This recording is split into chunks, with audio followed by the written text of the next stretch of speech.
Rome was not built in a day. जैसे कि कोई भी चीज़ हमें हासिल करने के लिए, कोई भी मंजिल पाने के लिए हमें उसके लिए निरंतर प्रयास करना पड़ता है, उसी तरह अगर हमें अपने घर को व्यवस्थित रखना है, साफ़ सुथरा रखना है, तो उसके लिए हमें एवरीडे एक रूटीन फॉलो करना पड़ता है।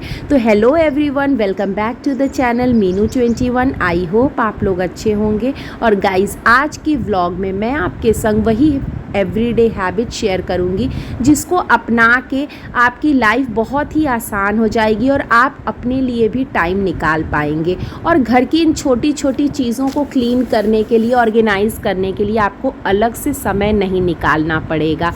तो गाइज़, अगर आप मेरे चैनल को पहली बार देख रहे हैं तो सब्सक्राइब करना बिल्कुल मत भूलिएगा, और वीडियो अच्छी लगी तो लाइक और शेयर कर दीजिएगा। तो चलिए without further ado let's start the video. Guys, मेरी सबसे पहली टिप है कि जैसे कि हम किचन से आज स्टार्ट कर रहे हैं, तो हमारे किचन में जो डस्टबिन होता है, नॉर्मली हम लोग उसमें गीला कचरा रखते हैं, और हमेशा हमें ना 2 डस्टबिन रखने चाहिए, गीले कचरे और सूखे कचड़े के लिए। तो इससे क्या होता है, जो गीला कचरा होता है, अगर आप घर में कंपोस्ट वगैरह बनाती हैं तो उसमें यूज़ आ जाता है, और सूखा कचरा हमको अलग डस्टबिन में रखना चाहिए। तो किचन में मेरा जो डस्टबिन है उसमें बस मैं गीले कचड़े रखती हूँ। तो इस डस्टबिन को ना मैं रोज़ ही वॉश करती हूँ, और इसका मतलब गार्बेज बैग को मैं चेंज करती हूँ, और मैं इसके नीचे एक न्यूज़पेपर बिछा के रखती हूँ।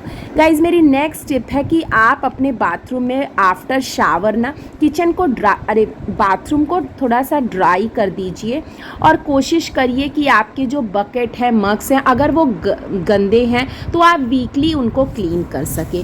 इससे क्या होगा कि बाथरूम क्लीन करने के लिए हमें अलग से टाइम नहीं निकालना पड़ेगा, और हमारा बाथरूम हमेशा क्लीन रहेगा। और नहाने जाने से पहले आप ना अपने वॉश बेसिन, मिरर, इन सब पे को भी एक वाइप अगर कर देंगे ना, तो वो हमेशा चमकते रहेंगे, और अलग से हमें एफ़र्ट्स भी नहीं करने पड़ते हैं।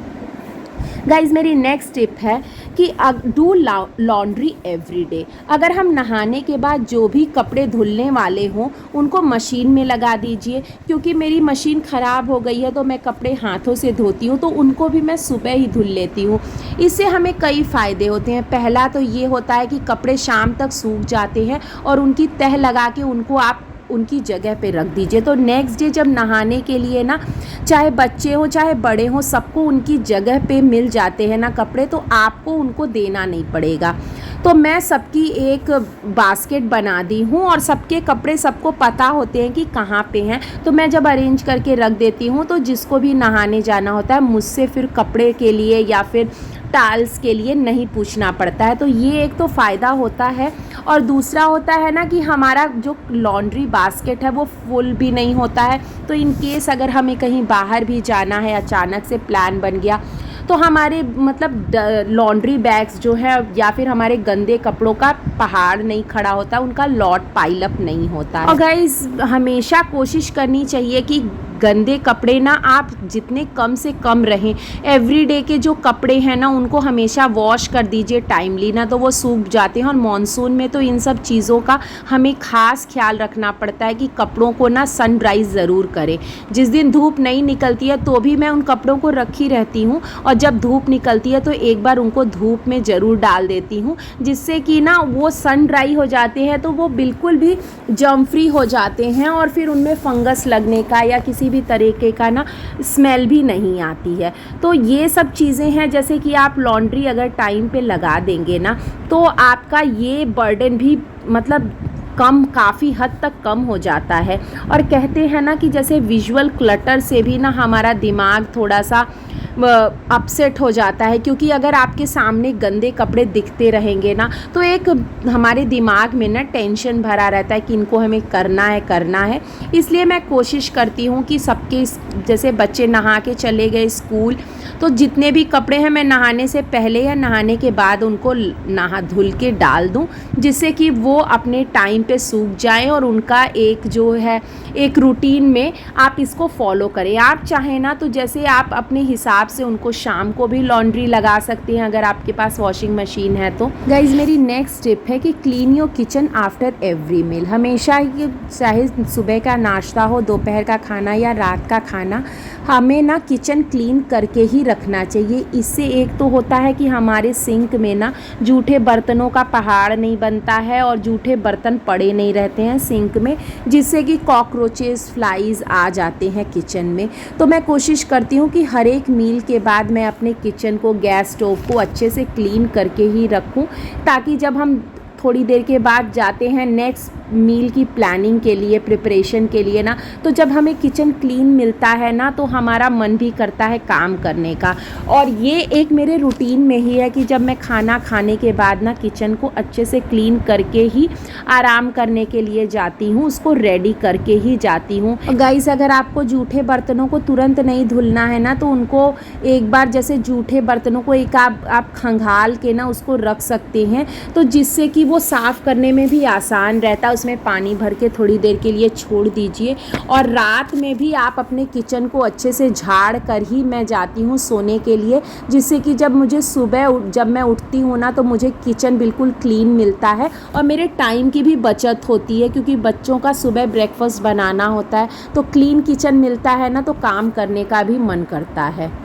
गाइज़ मेरी नेक्स्ट टिप है कि keep your kitchen clean while cooking. मतलब खाना बनाते वक्त भी हमें अपने किचन को बहुत ज़्यादा मैसी और गंदा करके नहीं रखना चाहिए। तो मैं इसके लिए क्या करती हूँ, जब भी मैं सब्जियों को काटती हूँ ना तो मैं उसके लिए एक बाउल अलग से रखती हूँ। इसके लिए आप चाहें ना तो किसी भी बाउल का इस्तेमाल कर सकते हैं, या फिर वो जो फूड कंटेनर्स हमें ऑनलाइन फूड ऑर्डर करने पे मिलते हैं उनको भी आप, डिस्पोजल जो बाउल्स होते हैं उनका भी इस्तेमाल कर सकते हैं।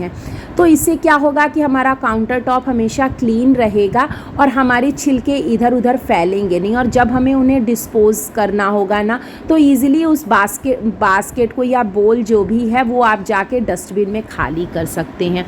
तो इस तरह से गाइस छोटी छोटी चीज़ों को हैबिट में अगर आप अपने इनकलकेट कर लेंगे ना, अपने डेली यूज़ की हैबिट में अगर शामिल कर लेना, तो आपका एक तो टाइम बचता है, आपकी मेहनत बचती है और हमारा घर भी बहुत साफ़ और व्यवस्थित रहता है।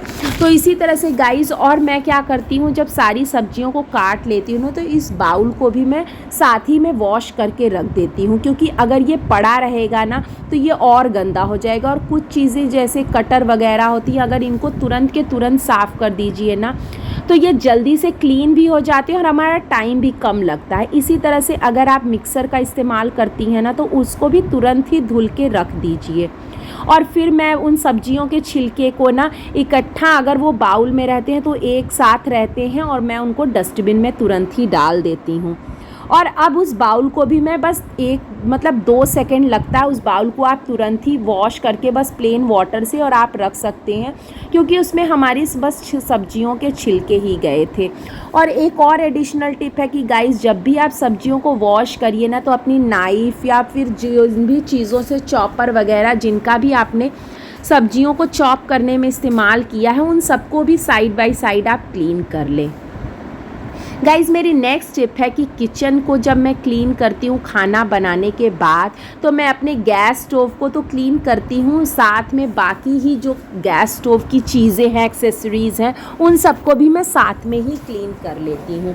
तो जिससे क्या होता है कि अगर उन पे कुछ दाग लगा है या खाना बनाते वक्त उन पे कुछ स्पिलेज हुआ है, कुछ गिरा है, तो वो भी साइड में चिपकेगा, वो भी साथ में साफ़ हो जाता है। और जब इन चीज़ों को हम तुरंत साफ़ नहीं करते हैं ना तो वो दाग बहुत ज़िद्दी हो जाते हैं और उनको साफ़ करने के लिए हमें एक्स्ट्रा एफ़र्ट्स और बहुत ज़्यादा टाइम देना पड़ता है। गाइज़ इसी के साथ मेरी नेक्स्ट टिप है कि आप जब भी खाना बनाने के बाद, आप जब भी बर्तन साफ़ करें ना तो साथ में अपने सिंक को भी क्लीन कर ले। तो इससे ना सिंक हमेशा चमकता रहेगा और उसको भी अलग से क्लीन करने के लिए ना आपको एफ़र्ट्स और टाइम नहीं लगाना पड़ता है। क्योंकि गाइज़ मैं ये एक मेरा थोड़ा क्रैक हुआ कप है, तो इसको मैं रखी हूँ अपने सिंक को पानी डाल के साफ़ करने के लिए। तो इस तरह से मेरी हैबिट है, जब भी मैं बर्तन सारे साफ़ करती हूँ उसके बाद मैं अपने सिंक को भी एक बार क्लीन कर देती हूँ, तो ये हमेशा चमकता रहता है। गाइज़ मेरी नेक्स्ट टिप है कि खाना बनाते वक्त आप अपने साइड में एक प्लेट ज़रूर रखें जिसमें आप अपना ना चलाने वाला जो स्पून होता है वो रखें। इसके साथ ही गाइज़ मेरी नेक्स्ट टिप है कि अपने घर में झाड़ू ज़रूर लगाएं और एवरीडे लगाएं। कई बार तो क्या होता है कि मैं अर्ली मॉर्निंग झाड़ू लगाती हूँ, उसके बाद मैं शाम के टाइम मतलब दोपहर का जब 4 साढ़े 4 बजे का टाइम होता है तो मैं एक बार झाड़ू से क्लीन कर देती हूँ। उस टाइम बहुत ज़्यादा गंदगी तो नहीं निकलती है, लेकिन बाई चांस बच्चों के कुछ पेपर वेपर कटिंग्स हैं या कुछ भी गिरा है ना तो वो निकल जाता है और घर हमेशा क्लीन रहता है। और उसको लगाने में ना गाइज़ बिल्कुल हार्डली 5 मिनट से भी कम टाइम लगता है। गाइज़ आप झाड़ू लगाने के बाद पोछा ज़रूर लगाएं, क्योंकि जो पार्टिकल्स डस्ट पार्टिकल्स हमारे झाड़ू में नहीं निकलते हैं ना वो पोछा लगाने से हमारे अच्छे से क्लीन हो जाते हैं। क्योंकि हम घर की धुलाई तो कर नहीं सकते हैं तो मॉपिंग करना बहुत ज़रूरी है। और बरसात के दिनों में तो आप कोशिश करें ना कि फ्लोर क्लीनर्स का इस्तेमाल ज़रूर करें, जिससे कि ना कीड़े मकोड़ों का तो नहीं आते हैं और फिर चींटियाँ और इन सब से भी ना हमारा घर प्रोटेक्टेड रहता है। क्योंकि आजकल के बारिश के मौसम में ना चींटियाँ एंड्स ये सब बहुत ज़्यादा आ जाते हैं। तो मैं कोशिश करती हूँ कि पोछा भी मैं अच्छे से फ्लोर क्लीनर से एवरीडे ज़रूर करूँ। तो गाइज़ ये था मेरा आज का व्लॉग। आई होप आपको वीडियो अच्छी लगी होगी। अगर वीडियो अच्छी लगी तो लाइक कर दीजिएगा और चैनल पे नए हैं तो सब्सक्राइब करना बिल्कुल मत भूलिएगा। मिलते हैं नेक्स्ट व्लॉग में, तब तक के लिए स्वस्थ रहिए, मस्त रहिए and thank you for watching. Bye.